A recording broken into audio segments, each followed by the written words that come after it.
qu'est-ce qui s'est passé? Donc, ouais, voilà, après des études d'ingénieur et on va dire une carrière un petit peu voilà, idéale par rapport au cadre fixé par notre société. J'ai un peu essayé de changer les choses de l'intérieur pour reprendre un petit peu la formule d'une Smith. Donc moi, dans l'occurrence, c'était dans le secteur de la finance et je connaissais rien à l'écologie. Donc là aussi, je rejoins un peu Aurélie sur le fait que nos formations sont complètement à côté de la plaque dans les formations d'ingénieurs et les formations assez prestigieuses en général. Euh, je me suis un peu auto-formé à l'écologie à partir de 2018, quand je suis rentré justement à HSBC à Londres. Et en fait, j'ai essayé de changer les choses de l'intérieur. J'ai essayé de faire remarquer à mon employeur les contradictions assez profondes entre la volonté de croissance perpétuelle d'HSBC et leur volonté en même temps d'avoir une planète habitable. Et suite à ça, voilà, et aussi au fait que leur politique climatique, leur politique écologique que j'ai décortiquée minutieusement était là aussi complètement inconséquente par rapport à l'ampleur des enjeux. Mes employeurs sont un peu ri ou un peu minimisé ou un peu ridiculisé en fait ces alarmes en me disant bon ben je suis pas fait pour la finance, je suis pas fait pour le trading, autant aller voir du côté du centre de développement durable de la banque et voilà alors même que je venais de décortiquer les rapports du centre de développement durable de la banque pour dire que ne consistaient qu'en des produits financiers marketing en fait. Il n'y avait aucun suivi, aucune obligation légale, aucune obligation de résultat en fait sur ces produits financiers labellisés verts. Et voilà, et donc pour aussi répondre sur ma désillusion par rapport au corps politique, la conscience que les législateurs et même les superviseurs donc des instances bancaires sont complètement impuissantes. D'après moi, c'est une impuissance qui est programmée. Ils pourraient faire quelque chose pour voilà, contrecarrer les projets des institutions bancaires et des multinationales en général. Mais voilà, il y a une impuissance qui est programmée du régulateur qui fait que les banques s'autorégulent, les multinationales s'autorégulent, font ce qu'elles veulent et continuent d'amasser du profit le plus longtemps possible. Alors, peut-être que déjà, je vais faire réagir nos élus sur cette expression d'impuissance programmée. Peut-être avez-vous envie de réagir à ce que dit Jérémy Désir? Est-ce que tout est programmé pour que finalement, on n'améliore pas les conditions de vie sur cette planète, Mélanie Vogel?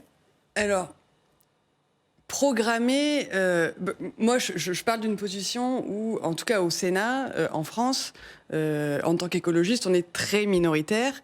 Bon, voilà, on est 12 sur 348, c'est pas beaucoup.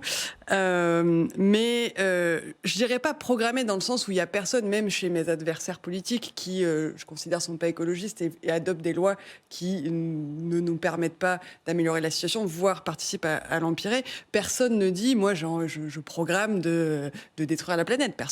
Évidemment, personne ne fait ça et j'accuse personne de faire ça consciemment. Mais il y a deux forces extrêmement puissantes dans, je pense, la nature humaine qu'il faut combattre. Le déni, qui est quelque chose d'une puissance extraordinaire. Moi, on me demande souvent, il y a des citoyens qui viennent me voir, qui me disent, mais vous savez, pourquoi on a la Convention citoyenne sur le climat, qui nous a donné 149 mesures.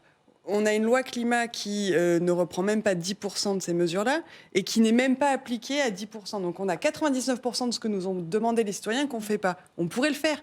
Pourquoi? Et je pense que l'explication première, c'est le déni. C'est-à-dire on est dans des cadres de pensée c'est difficile. Un optimisme un peu niais.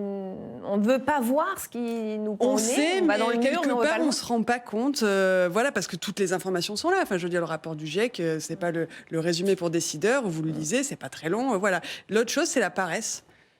Le déni et la paresse sont les deux moteurs de l'inaction. Et cette inaction, malheureusement, là, est extrêmement grave.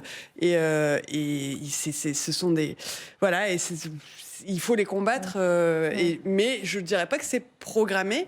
Par contre, c'est tout à fait modifiable. C'est-à-dire, en fait, c'est comme dans Don't Look Up, vous savez, le film avec la comète qui arrive. Là, en fait, il n'y a pas de comète. C'est nous, la comète. Et en fait, il n'y a rien d'autre que nous qui décidons de la vie qu'on a sur Terre. Il n'y a que nous. Et en fait, on peut tout à fait décider d'en avoir une autre. Et vous, Jérémy Désir, vous agissez. Vous appelez à démanteler les grandes écoles, les multinationales, voire certains États. Vous appelez même à une forme de désertion, je crois. Tout à fait. Et pour rebondir sur ce que vient de dire Madame la sénatrice, je ne pense pas qu'il y ait que le déni et la paresse. Ce serait assez dangereux de résumer l'inaction des dirigeants, de ceux qui ont le choix, des cadres dirigeants aussi, hein, dirigeants à la fois gouvernementaux publics et dirigeants dans le privé, à déni à paresse. Il y a aussi du cynisme et de la psychopathie. Je connais que ce soit mon boss personnel qui était dans le cynisme dans tous les cas, c'est foutu. Dans mon pays d'origine, il n'y aura pas de montée des eaux. Dans le tien, peut-être en Martinique, il y en aura et des sécheresses, mais voilà, moi je serai bien.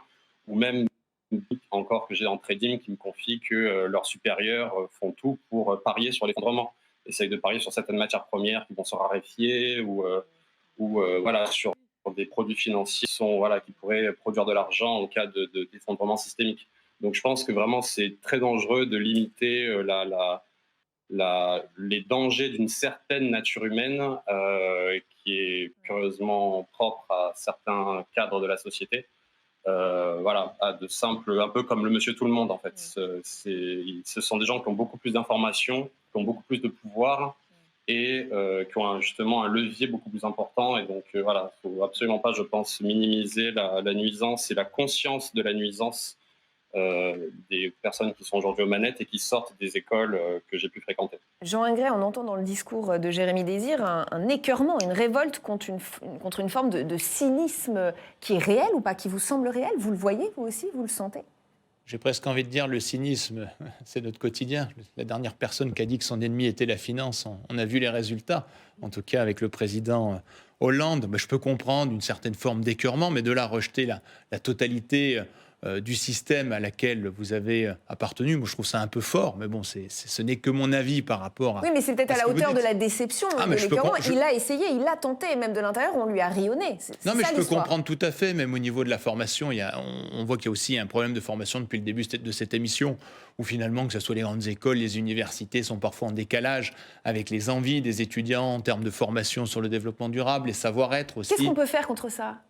Vous fondez une partie des programmes. Moi, j'ai donné quelques cours à l'université. Les élèves, les étudiants ne savaient même pas se présenter et vendre, entre guillemets, leurs projets. Donc déjà, faire des formations de prise de parole en public, des formations aussi sur le développement durable. Je vous parlais du Lab tout à l'heure, qui est à quelques kilomètres des universités en Lorraine. Emmener les étudiants à voir autre chose que ce qui peut se faire au sein d'un campus. Avoir aussi, pourquoi pas... C'est vraiment le cœur du sujet de l'émission. Là. Oui. On entend que la formation, ça ne va pas. Elle n'est pas en adéquation avec les attentes de cette jeunesse. Chantal Decenne, que vous inspire cet appel même à la désertion des grandes écoles qui ne semble plus être à la hauteur, en tout cas des attentes des citoyens qu'on entend aujourd'hui et qui n'est pas un petit phénomène, qui est réel.